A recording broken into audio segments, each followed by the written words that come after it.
Hey everyone, as you can see, I bought a greenhouse for my cacti in the winter. Obviously, these aren't all of my plants. They are just the plants I brought to this house in the Benelux in the northern part of Europe. The huge majority of my cacti is still at my other place in sunny Spain, where they are perfectly fine outdoors without a greenhouse.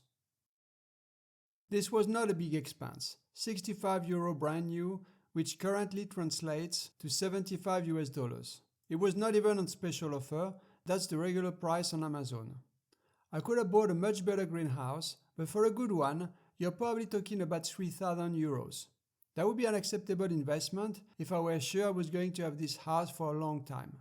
But I don't know where I'm going to end up in the future, so this super cheap greenhouse made more sense. If you watched my last video, First Winter Dormancy for my son Pedros, then you will know that last winter I had my plants in dormancy in a small building attached to the back of my garage, and it didn't turn out well. I lost several plants to rot because of two mistakes. First one, I put the plants in dormancy with wet soil. The soil should be very dry. Second mistake, the part of the plants that is below the soil level had not fully corked yet, as they were cuttings that I just brought over from Spain. As a result of these mistakes, several plants rotted. This year, however, is different. The plants are entering winter with dry soil, and by now the part below the soil level must have fully corked. I haven't checked on it, but I know that it takes about a year for the process to unfold, so we should be good. As they are now, I could have perfectly put them again in dark storage for another winter, and I'm sure this time they would have been fine. But I chose not to for one specific reason: flowering. Let me explain. After a whole winter in the dark, not a single one of my adult plants gave me a flower this year. Not one. Which is crazy, considering every single adult plant that I brought from Spain had previously given me flowers. So that makes me suspect that San Pedros probably won't flower after dormancy. I've heard that some cacti are like that, but I didn't know if that applied to Trichocereus, and I couldn't find that information online either. Well, now I know.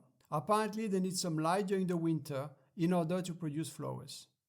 The only few flowers I've had this year were from plants that I brought from Spain this spring and summer, with flower buds already formed over there. Now you understand why I got this greenhouse, for the flowers, and consequently for the fruits. Seed production is something I enjoy a lot, and with this greenhouse I hope to get flowers next spring. Of course, I will keep you posted. Talking about seeds, if you would like to receive my list of hand-pollinated San Pedro seeds, please send me an email. You'll find my email address in the description of this video. I will also make it appear on the screen now. It's sanpedromastery@protonmail.com. When I receive your email, I will email you back with the list, photos of the parents, ordering information and prices. Here on the side, I have left some space for a small electric heater, which I will turn on when the nighttime temperatures become too cold, probably a few days each month in December, January and February. As you can see, the rest of the greenhouse is packed to the max. There are also a few other plants that I had to put in the same building as last winter, due to the lack of space in the greenhouse. Alright guys, that's it for today. I hope you enjoyed this video. If you are new to the channel, please check all my other videos. I have dozens of them on how to grow the San Pedro cactus. Cheers!